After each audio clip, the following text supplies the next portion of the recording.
Hello, my name is Professor Sylvester Henderson. I am the CEO of Professor for Life Incorporated. And at Professor for Life Incorporated, we introduce academics and interview academics from all over the world and professionals. And today we have an opportunity to interview Dr. Horace Mingo, who is a professor at Trine University in Allen Park, Michigan, I believe it is. And so, welcome, Dr. Mingo. Well, thank you. Thank you so much. Yes, Dr. Mingo, could you introduce yourself to our digital media academic world? Please describe your work and obligations as a professor of information technology and cybersecurity. And Mhm. tell us, what classes do you teach at Trine University? Okay, yeah. So I just started teaching my first classes at Trine University. So this is the first semester I just started teaching. I just graduated in December with my doctorate from Marymount University. So this is my first class. I'm teaching the CYSA Plus course, which is Cybersecurity Analyst, and it's a certification course, or well, it's a college course, but it's also allows them to study for their certification. Um, and then I teach information security as well at Trine University. So I teach those two courses. And could you tell us something about your background? Where did you grow up? Where you went to high school? With your bachelor's, Sure. your master's, and your Yeah. doctorate, and all those things? Give us kind of like a general overview, if you would, please, kind sir. Yeah, sure. I was born in a little small town in Michigan called Inkster, Michigan. Little history, it was Henry Ford needed a place for his black workers to work. And so we couldn't live in Dearborn, couldn't live here, couldn't live there. So he sponsored the city of Inkster for his black employees. My great grandfather came up here from Oklahoma as a boiler, working at the Rouge plant, and they helped him build his house and get us started. And that's how our family got there in Michigan. So I was born in Michigan, um, raised there up until about maybe halfway through, like fifth grade. Then we moved to sort of a mixed community. So Inkster was pretty much all black, and then we mixed to a community that was a mixed between black and white, and so that was quite of an experience. And so that gave me a different perspective on life, I guess. I got to see Okay. things from both sides, segregated and non-segregated raising. But then as I went through high school, I did great. I had a lot of support when I was in Inkster, but when I went to the other city in Romulus, not so much support. I was seen like sort of an outcast. Um, and then I remember my favorite teacher telling me, what are you going to do when you graduate? And I said, I'm going to be an engineer. And he said, no, no, no, no, that's unrealistic. You probably should go work at the plant as an assembler or something like that. That's more realistic. That should be your target. And so I felt like, no, no, no, no. So that's what started me with education. So I says, oh, you're Wow. telling me I can't do it. So right away, I dropped out of high school, got a GED, and joined the Navy at 17 years old. Wow. Finished my high school in the Navy, stayed in the Navy for like 8 years. And then after that, I started working in the public sector. Got the first job at Apple Computer in Fremont, California. So that was like, oh my God, Apple! I get to work at Apple. So that was my first. It was my greatest job, the best job I ever had. But I wasn't aware that it was different in the public sector, right? You get laid off and things like that. But so I got laid off. That's fine. And then I decided to start going to college. And so I didn't get my first degree, bachelor's degree, until I was 35 years old at Spring Arbor University. They helped me put together all of the credits from the military and all the little schools I had been going to. The school that got me really addicted to college, though, was the University of San Francisco. They taught me how to write, and I could never forget that writing class I took. And that was it. The bug was there. So they taught me to write, but I was in the military, so I couldn't finish their program. So I was go to college to college. So when I finally went to Spring Arbor, they helped me put it all together. So I did that, and then my associates because of all the credits that I had built up. And then right after that, I went for my MBA at Davenport University. Um, in I was at Ford Company. I thought the MBA would really help me in my career. Well, they just basically said, so what, you got an MBA, you're not moving, you're not doing anything. So I eventually moved out of that group, moved into IT, but I didn't have an IT degree. I had an engineering background, but not an IT background. So I decided to go and get a master's degree from Lawrence Tech in information systems. Um, and so I got that in 2004. And then in 2006, I decided that I was going to do a PhD. It took me 20 years to do it. About 4 or 5 different colleges. Life kept getting in the way, and I kept saying, you know what, I'm gonna finish this, and I just kept going at it, going at it till I found Miramont, and I finished it. And with the help of Dr. Burrell, who coached me, keep going, keep going, keep going, keep going. So that brings me here now, like almost 20 years later. And so now that I'm ready to sort of retire from the regular workforce, I decided I wanted to start teaching, right? So that's when I started teaching. I got my first adjunct job at Trine. They took a chance on me, and I'm in the middle of that first class right now, teaching that one. Um, they're out of Angola, Indiana. I teach out of a Detroit campus located in Allen Park, Michigan. And then on the side, I'm a solutions architect, sort of at the top of IT. It's like the top before you get to management. Never was able to break into management despite whatever I tried to do, but that's okay. I can teach. I think that's better this way. So there's a long, short story. Well, you know what? I want to say it is a impactful story because your story is more describes life. Very few people are able to just get out of high school at 17 or 18 and just go from their bachelor's to their master's to their doctorate. Life happens, relationships, bills, job, move, and all those different things. Sometimes children as well. And so Yes. I want to commend you, kind sir, and congratulate you on the completion of your PhD because what's most Thank you. important is that you were persistent and you kept going. Can you tell us just a tad more about what an IT solution architect does? I know that they play some sort of crucial role in choosing appropriate technologies that align with organizational strategic objectives and the overall mission. But that's about what Mm-hmm. I kind of know. When I saw the name, I said, oh, wow, that sounds like a fancy title. I want to find out a little more It about is. that. It's sometimes hard to explain, right? Yeah. Uh, it's people like architect. No, no, no. I don't do buildings. I do infrastructure. I do systems. I've always been sort of a troubleshooter, fix-it person, a problem solver, always, and an analyst, a natural analyst. So, I kind of did a Myers-Briggs a long time ago. Back in our MBA, they had us do the Myers-Briggs assessment, and it says, you're a natural analyst. And I go, well, and it says you're a good troubleshooter, and that'll be a good career. It's like, well, I already did that, so you know, your guys were right on the money on that one. But the analyst part, it's like, well, I didn't know about it. So let me investigate that. And so that got me into starting as a systems analyst in computers systems. And then I kind of went to business analyst. And so that took me to the business side where I'm gathering requirements and things like that. And at first I started in the programming, but mostly I was dealing with the business side to make sure that developers would build what was required. Had a very technical background, so being a enterprise architect sort of puts all that together to be able to work on the 5-year strategies for our companies. How are we going to build in the future? Are we going to go cloud? Are we going to go hybrid? What technologies are we going to keep? What technologies are we going to go away from? What's our cybersecurity, policy strategy? How do we do that? How do we build governance into this so that when we bring these new systems up, they go through we're meeting all the regulations, we're meeting all the expectations of the business, bringing value and all that stuff. So it's about making sure that technology serves the business more than anything.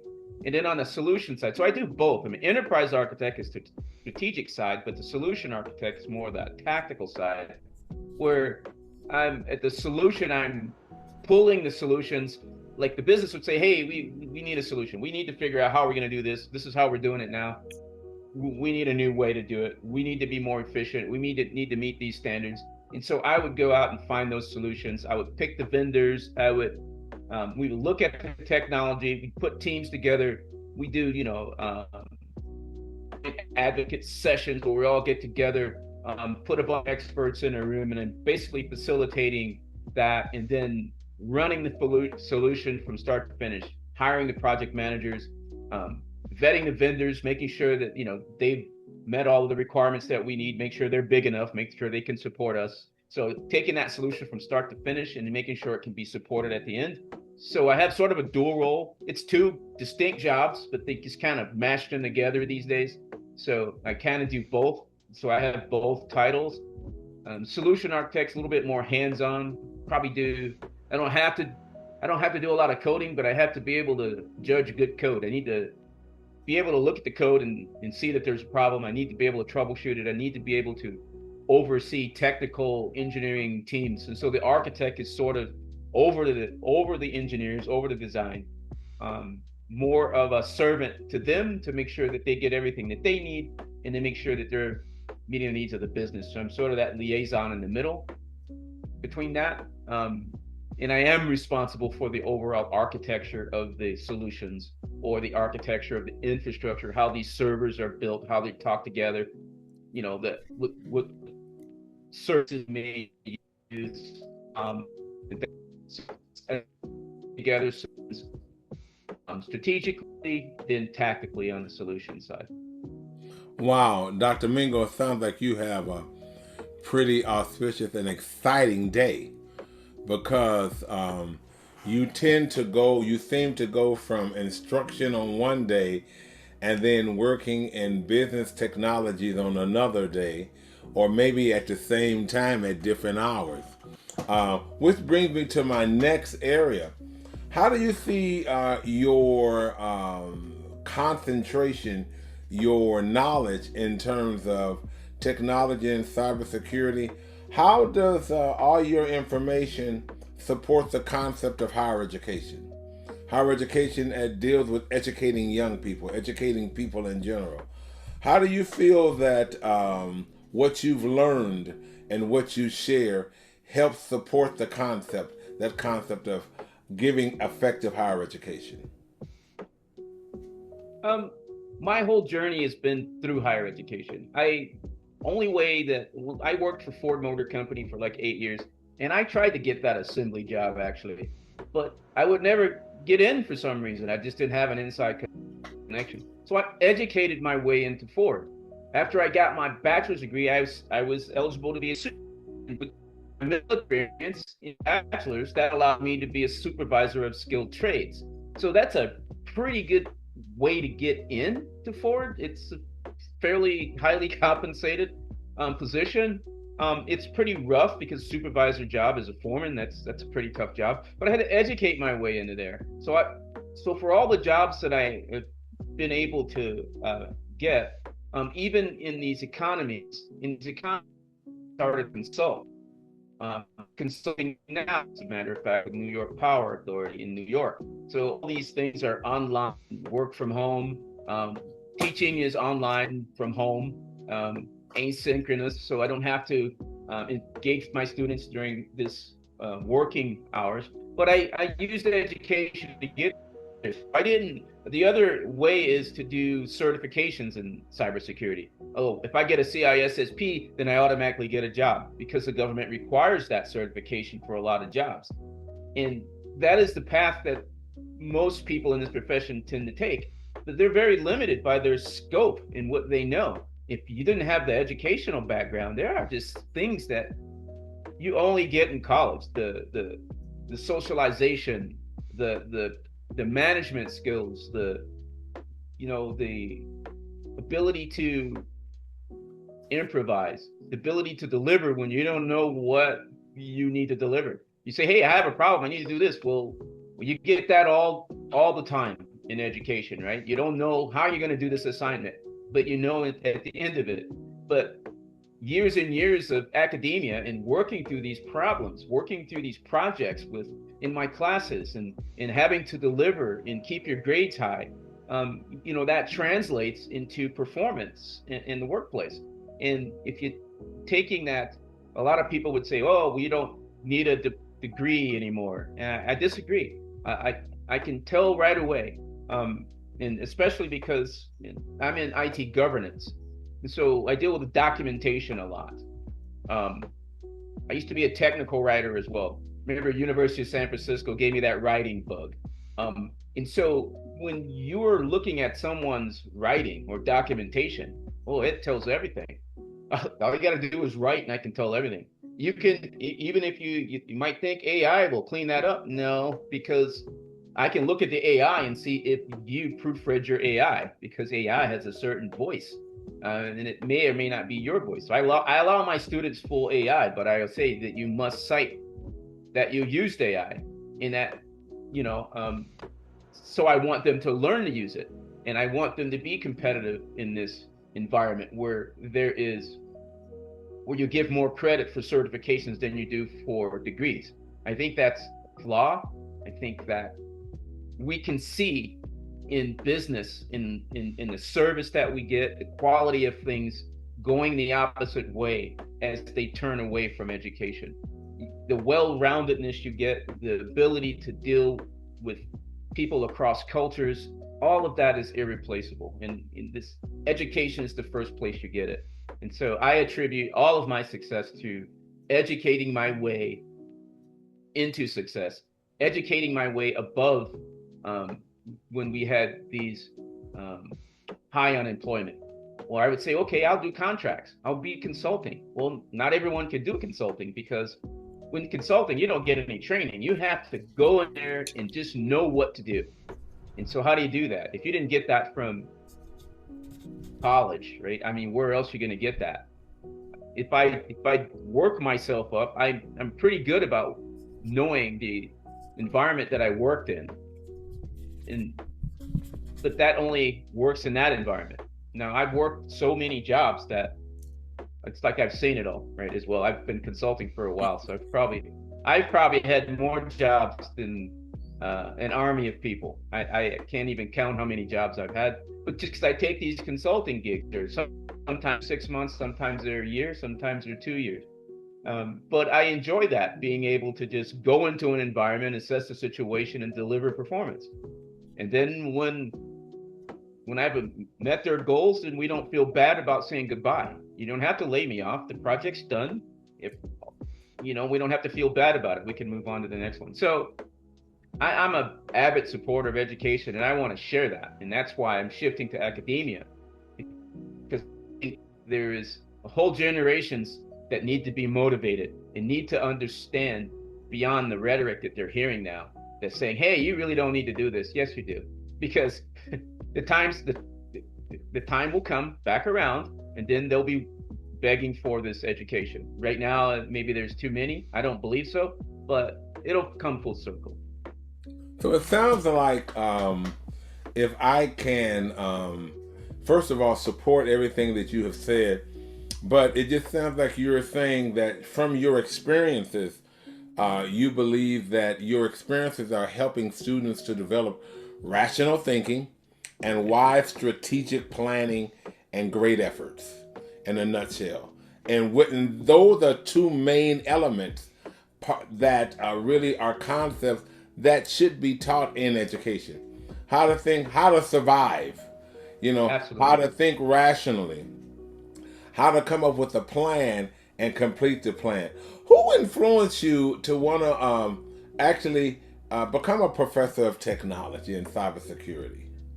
Well, we have to go back to who influenced me to become a professor first.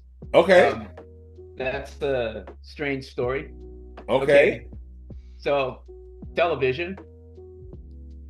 The influence to become the professor comes from Gilligan's Island. I always admired the professor. He was my favorite character. I was like, I want to be like that guy, the professor, oddly enough, as a child.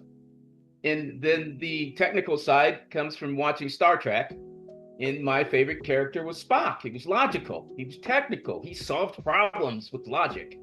And so I kind of followed that. first I started with the logical thinking, and that got me uh, through the military and helped me through my career with that logical thinking, not being irrational, but being logical. Let's stick to the facts. Let's not get emotional. Let's get past the emotionals and solve the problem. And so learning to deal with different people and different cultures, there's that logic part. So although it may seem like cold, but I tried not to be cold, because as a supervisor, you have to have empathy and I learned, like in the military, I had the pleasure of being able to turn lives around in supervision. And like um, my first supervisor job in the military, I had this kid, everybody's kids back then. I had this kid, and he just didn't have any confidence. And the old supervisor would call him all kinds of names and tell him he's worthless. And the military style, they like to, I don't know, do that. They think it's gonna help, but it doesn't help. And so I pull this kid aside and I says, "Why do you let him talk to you like that? I mean, I get it. He's got a higher rank, but why do you let him talk to you like that? Why don't you stand up for yourself?" And he said, "My dad used to always say I was stupid, and so I believed I was stupid. This guy's telling me I'm stupid, so what do I mean, everybody must be right." And I says, "No, no, no, no, no." So I took him out there and taught him everything I knew about the airplanes. Not everything, but everything that he needed to know to be to get his confidence. Um, and he turned out to be the best tech we had.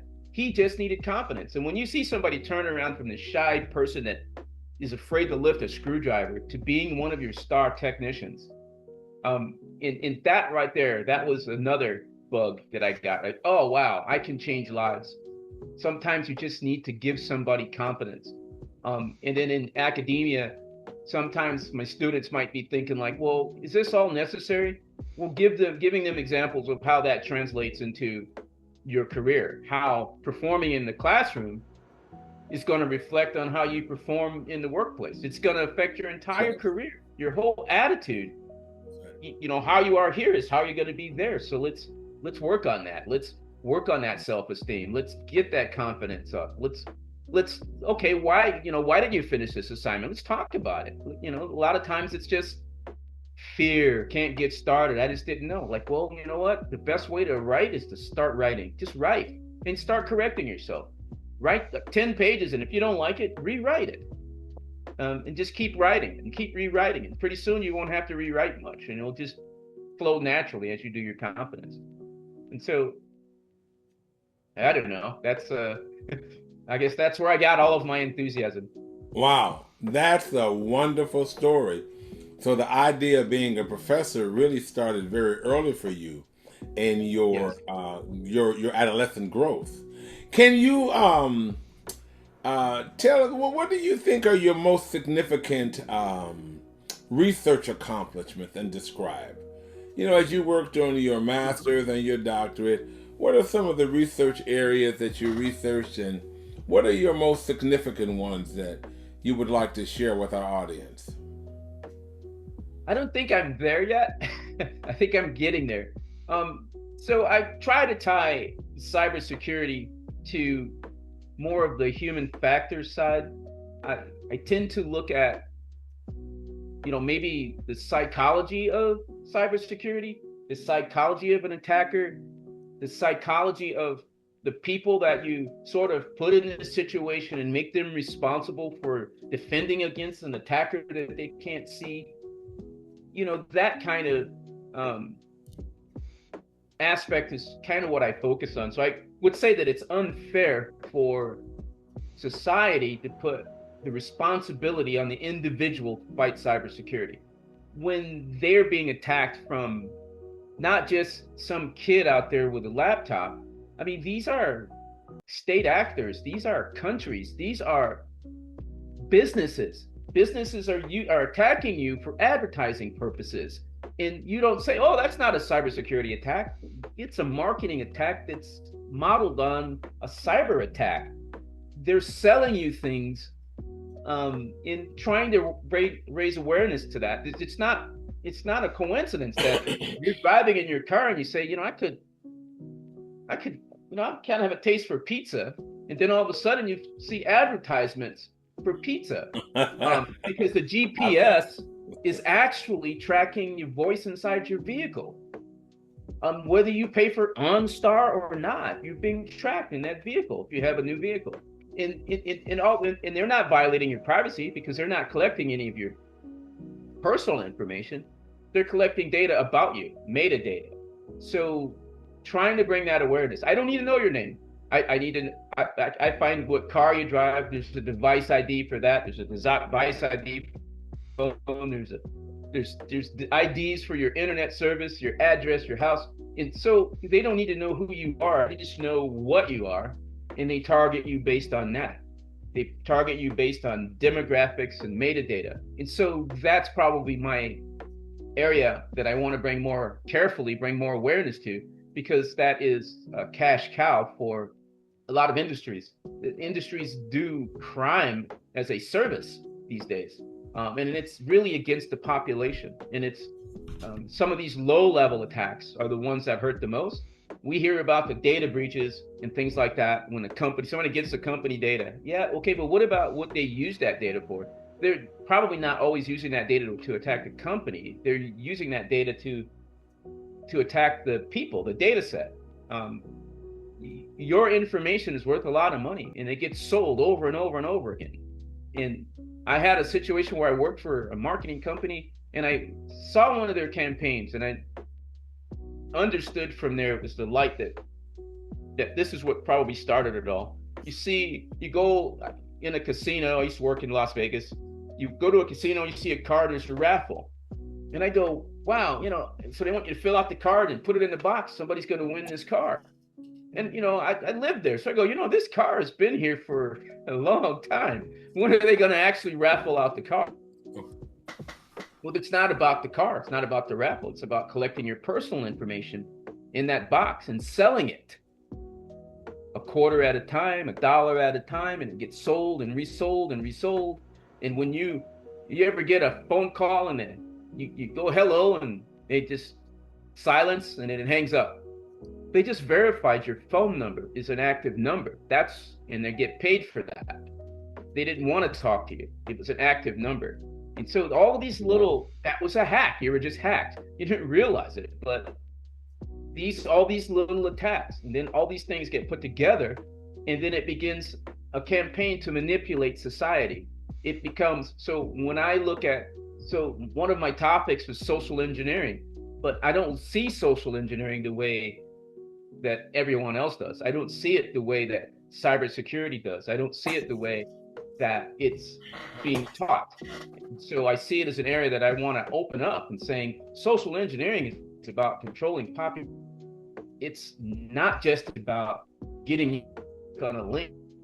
It's about getting you to take or not take.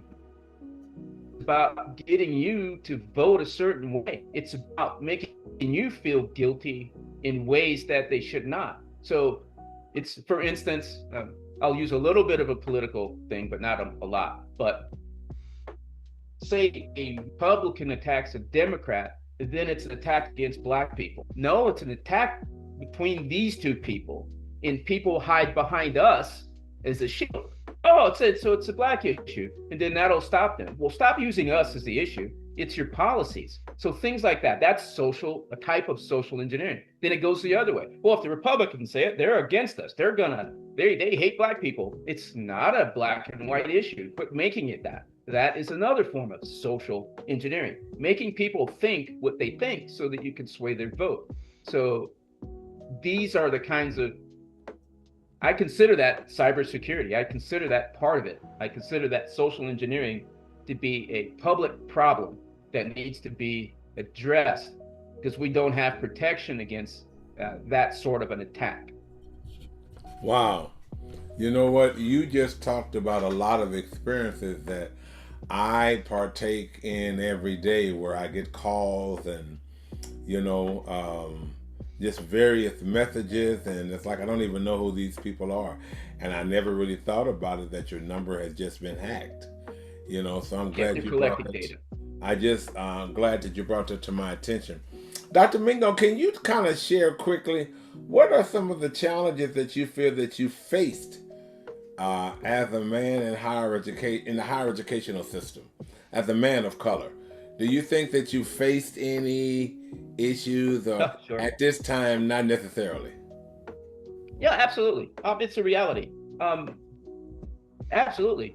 Um, at the one school I was going to go into the doctorate, I'm not going to name that school, but then the dean told me, well, you'll get past our master's program first before I'm going to even consider it, as if I'm not going to make it.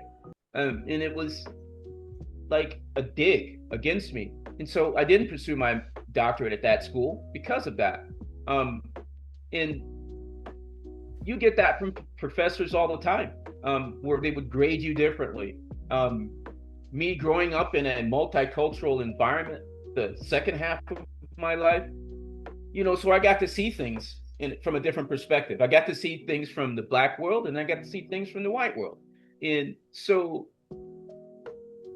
I've learned to sort of figure out ways to make you colorblind if I can, as much as possible.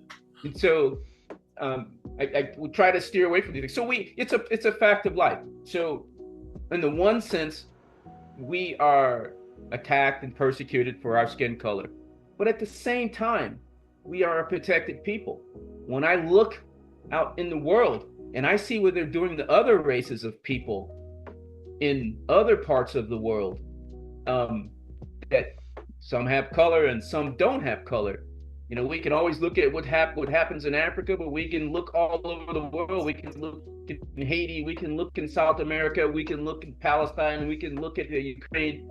And these are peoples, even in China, peoples, ethnic groups that are being attacked for their race, and they're being wiped out. So we have some protection somewhere, somehow. I don't know. I want to make a positive spin. It's not always negative against us. And so that perspective helps me to be strong when people attack me, and I go, well, I'm not as bad as you're telling me I am. The world doesn't see me the way you're telling me that they see me. When I travel to these other countries, I don't see racism. I don't get it. I travel to Germany. Oh man, they're gonna hate. No, I didn't get any kind of hate in Germany. I didn't get any kind of hate in Japan. I didn't get any hate in France, other than because I'm an American, but France just does what they do. But it wasn't because of my race. I was actually given more privileges in these countries, saying because they sympathize with our cause. But from here, people would say, "Hey, the whole world hates you." No, the whole world doesn't hate us. We're right. unique people. And they don't look at us. I mean, I know we say we're African Americans, but that's not what the world sees. They see us as Americans who are of color. And even Africans would say, well, sometimes they would say you're not African. They'd say we're Native American.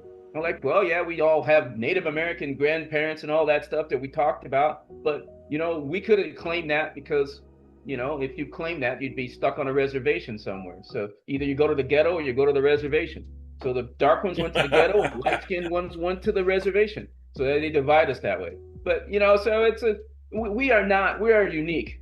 We are unique ethnically. We are mixed with a lot of different things, but that mixture is unique. And we have a unique character, unique culture, unique music. Everything about us is unique. And that's the strength. And once we get past the color, I've found that works to my advantage. Like right now, I deal with a lot of my students are from India, and a lot of times they don't get listened to, or they have an idea about what we are, and so I have to represent that. Hey, we're not all a bunch of rappers and basketball players, and I have to talk to them like humans. And then they go, wow, and I get people to go, wow, okay, I never talked to a guy like you, and I go, well, what does that mean? Never mind, I know what it means, right? And so I get a lot of that, and I even talk to like some of my students. I have had students like with not students at this college, but the students as we taught people when we were in the military. So I'd have students because we'd have to do a certain amount of teaching. They'd be from Minnesota and they never seen a black person, and well, then they had all these stereotypes, and you want to break that down. So I'm a long way away from your question, but for me, in my mind, it has context. Well, you're really not that far from the question. You just kind of elaborated on it.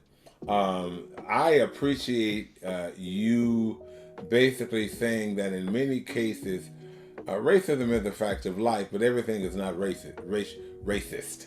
Some things are racially charged simply because of ignorance. And sometimes things are charged just because people have never had contact or they're unfamiliar with our culture. And so sometimes people of color, black people in general, overstate things when it really is not racism all the time. There is racism, but it's not always. But having said that, I am so inspired by you sharing your story and sharing what is obviously a very critical subject that we all live by, especially since COVID, because technology has become essential even more so since COVID. Which brings me to my last question for you. Can you discuss any goals or future projects or innovations? Or do you have any goals or future projects or innovations you would like to share with our digital audience? Um, Probably it's just digging more into the social engineering aspect, human aspects of cybersecurity. I think there are enough technical folks out there already attacking it from that perspective, but I just want to make it more usable by the general population. Things like that, more understood, more protections. Um, as far as the people, I think we need legislation and protection. We have a lot of stuff that happens in Europe, and we have a lot of reasons why we don't do it here. And it goes beyond just protecting your private information. But that's a false sense of security that I want to sort of erase. So I want to bring that awareness. I want to, at some point, get on more serious research and probably travel a little bit more and share some of my experiences with other cultures. Um, so I'm looking forward to that. Maybe I'll get with a university that allow me to do some traveling. I had a professor at Trine. He was teaching me that he just got back. He was given an opportunity to teach a class in China. I mean, way deep in China, away from the cities and everything. And he talked about how transformative that was. And for him to be accepted as a person of color teaching in China, he thought that, oh my God, this is going to be catastrophe, and he was well received, and he said it was an experience of his lifetime. And so I'm looking forward to maybe doing something like that. Changing the narrative. Let's bringing more of the positive side of our experience, because I think that if we have this positive reinforcement, we need more positive reinforcement. We'll need more positive perspective on who we are, so that we're not always looking like the victim or looking like, hey, they're all out to get us. Yeah, okay, but you have a strength beyond. So why are they all out to get you? Look at that. Well, what do you have? Why are you so strong? How are our people able to endure all of this? I don't know. So all of that is probably where I want to go. I'm just now starting. I'm trying to make this transition out of professional into academia and more service. So I'm just waiting for opportunities to do that. So I want to commend you, sir, and as the president of Professor for Life Incorporated, I want to thank you for taking the time out of your busy schedule to allow me to have the opportunity to interview you. You've had such a multifaceted life, a very unique life. Um, I would not call you just an IT solution architect. I wouldn't call you just a professor. I would call you a man with a lot of experience who has knowledge in many areas. Blessings to you in all that you do. And thank you once again for appearing on our network. And be blessed. Thank you again. You too. Be blessed. Thank you so much. Bye bye now. Bye.